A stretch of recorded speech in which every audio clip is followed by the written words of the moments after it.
Bismillahirrahmanirrahim. Assalamualaikum warahmatullahi wabarakatuh. Alhamdulillahi rabbil alamin. Alhamdulillahilladzi nawwara hadhihi ad-dunya bisyamsi wal qamar wa khalaqa minha zawjaha wa batha minhuma rijalan katsiran wa nisaa'a. Wattaqullaha allazi tasaaluna bihi wal arham. Innallaha kana 'alaikum raqibah. Asyhadu an la ilaha illallah wa asyhadu anna Muhammadan 'abduhu wa rasuluhu sallallahu alaihi wasallam. La nabiyya wa la rasula ba'da, amma ba'du. Bapak-bapak, ibu-ibu, hadirin hadirat, di pertemuan sebelumnya kita pernah membahas mengenai kesalahan yang sering kita laksanakan ketika salat, yang mana kesalahan tersebut diantaranya adalah berdehem ketika melaksanakan salat.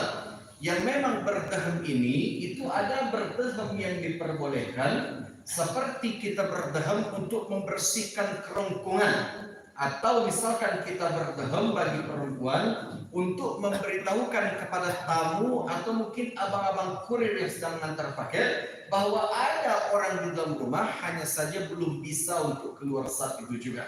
Tapi ada berdehem yang mana berdehem ini diharamkan ketika dilaksanakan ketika salat, ketika makmum berdehem dengan tujuan ingin memberitahu imam bahwa bacaan imam sudah cukup panjang. Itu hukumnya haram, tidak boleh dilakukan karena khawatir dengan berdehem tadi dapat mengganggu khusyukan imam maupun makmum di sekitarnya. Nah, kemudian kesalahan yang sering kita laksanakan pula ketika melaksanakan salat adalah diamnya makmum ketika membaca bacaan salat.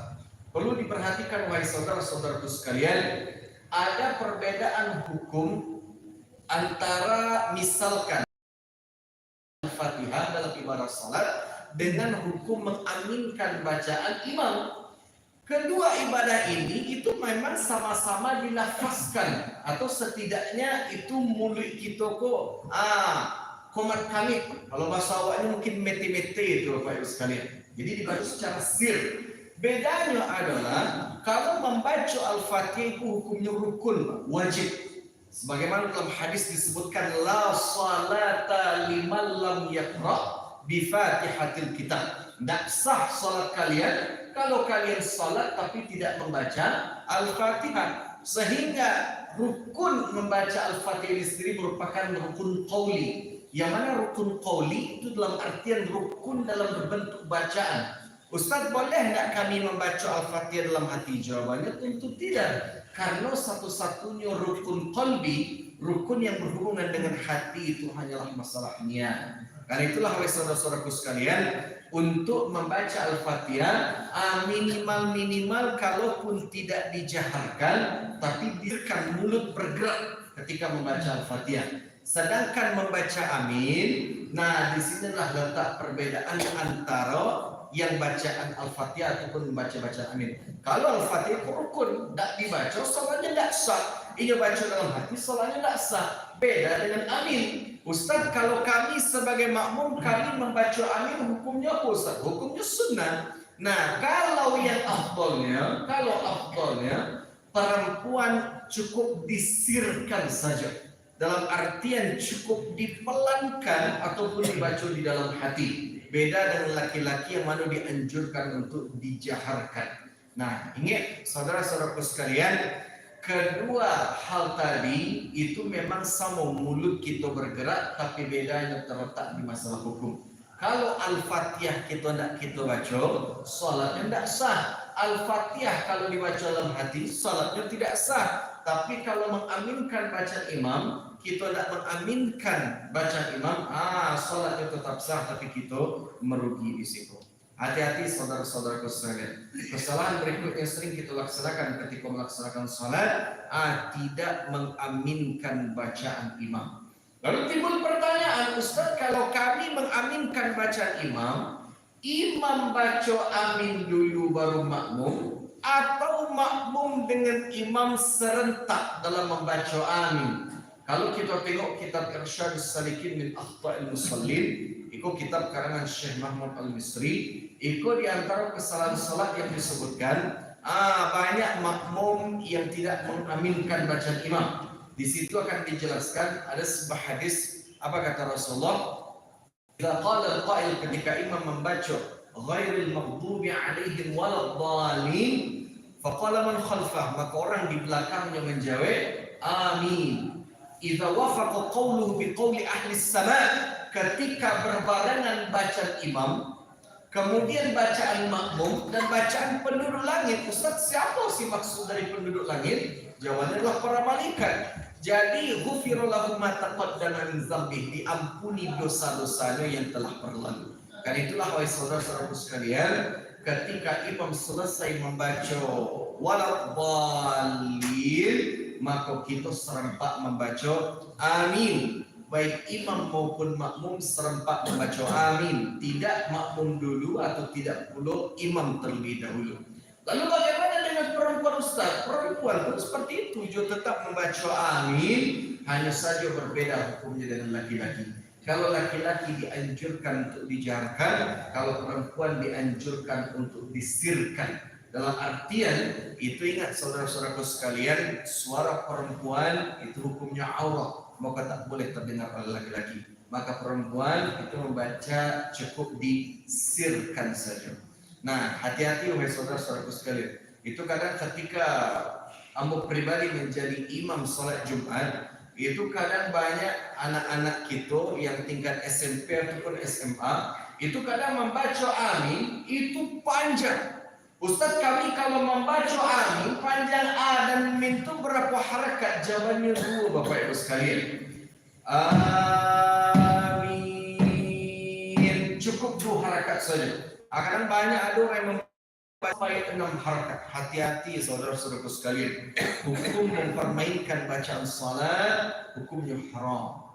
Karena itulah hukum mengaminkan bacaan imam itu hukumnya sunnah, fadilahnya diampuni dosa-dosanya yang telah berlalu. Apa kata Rasulullah? Ghufira lahu ma taqaddama min dzambi. Lanjutan dari hadis yang kita baca tadi, diampuni dosa-dosanya yang telah berlalu. Tapi ingat saudara-saudaraku sekalian, dosa yang diampuni di situ itu adalah dosa kecil. Sama halus seperti ketika kita berpuasa, puasa Arafah atau puasa Asyura, maka yang diampuni adalah dosa-dosa kecil. Ketika kita bersalaman dengan saudara-saudari kita, yang ibu-ibu salaman dengan ibu-ibu yang lainnya, laki-laki salaman dengan laki-laki yang lainnya, itu apa kata Rasulullah? "Ma min muslimin yaltaqiyani fayatasafahani illa ghufira lahu qabla yatafarraqa", diampuni dosa-dosanya sebelum mereka berpisah. Semua ibadah tadi termasuk mengaminkan bacaan imam itu mengampuni dosa-dosa kecil. Tapi untuk dosa-dosa besar, pengampunannya tetap wajib dengan cara bertaubat.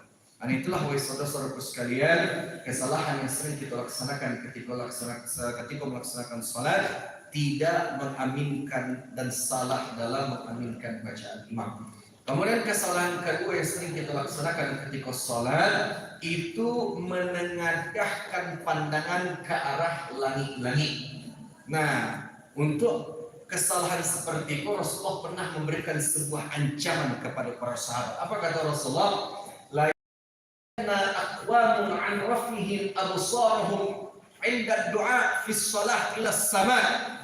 Kalian, kata Rasulullah, yang mengadahkan pandangan ke arah langit-langit masaji, hendaknya itu meninggalkan kebiasaan mereka. Allah tukhtafanna absarum, atau akan kami cabut pandangan mereka.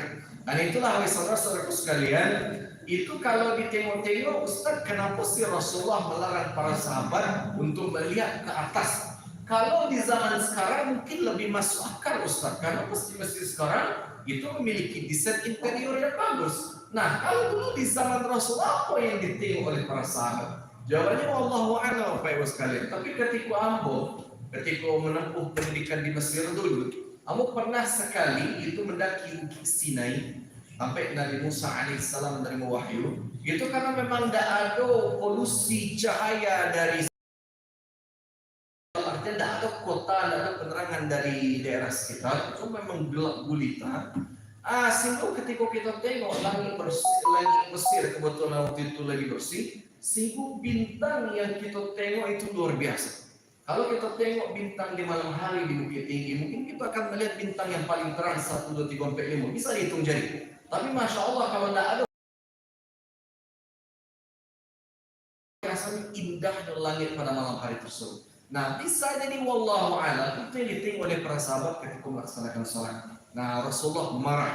Dan itulah wahai saudara-saudaraku sekalian, ketika melaksanakan sholat, jangan pernah melihat ke arah lain kecuali melihat ke arah tempat sujud. Nah, itu yang sering kita sayangkan.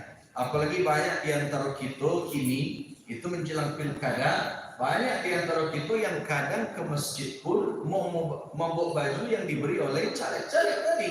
Sehingga ketika sedang sholat, abang-abang apa-apa ada tulisan di belakang punggungnya coblos nomor sekian. Itu hati-hati Bapak Ibu sekalian. Nah, maka karena itulah kita jaga khusyukan sholat saudara-saudara kita yang lain dengan tidak mengenakan gambar-gambar atau tulisan yang mungkin mengundang orang yang lain untuk membaca. Nah, karena itulah saudara-saudaraku sekalian ketika sholat tengok sampai sujud. Tapi Ustaz, ada tidak maksudnya di mana kita boleh mengalihkan pandangan dari sampai sujud? Jawabannya boleh. Tentu selain dari salam ke kanan maupun ke kiri. Kapan kita boleh menghalaukan atau kapan kita boleh itu mengalihkan pandangan dari sampai sujud? Jawabannya Bapak Ibu sekalian, ketika membaca bacaan tasyahud. Nah, kalau kita buka kitab Al-Um karangan Imam Syafi'i, itu disebutkan ketika kita membaca bacaan tasyahud, terutama bacaan syahadah, asyhadu an la ilaha illallah, itu disebutkan Rasulullah SAW jari tengah dan jari jempol beliau itu seperti sedang mencubit, kemudian jari tengah itu diangkat. Nah, jadi Rasulullah mengangkat jari boko itu ketika membaca syahadah. Nah, disitulah letak masalahnya.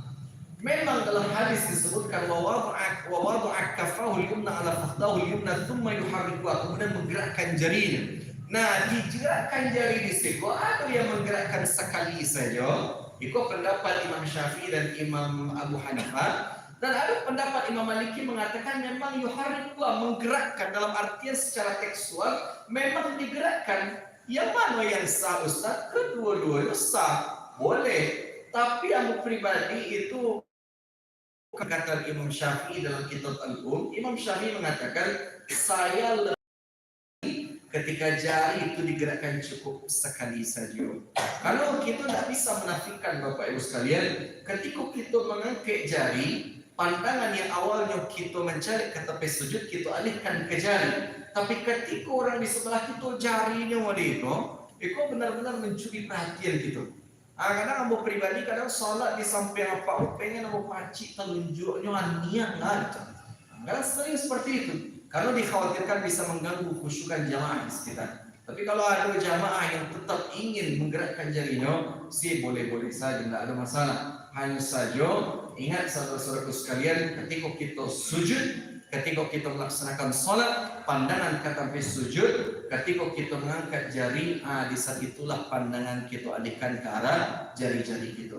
Nah, untuk ibu-ibu itu hati-hati, boleh kita memakai mukena yang berwarna-warni, tapi dengan syarat jangan memakai pakaian mukena yang dapat menarik perhatian. Jangan pakai pakaian yang banyak gambar, motif dan warna tulisan. Nah, kemudian jangan memakai pakaian yang mencorak perhatian.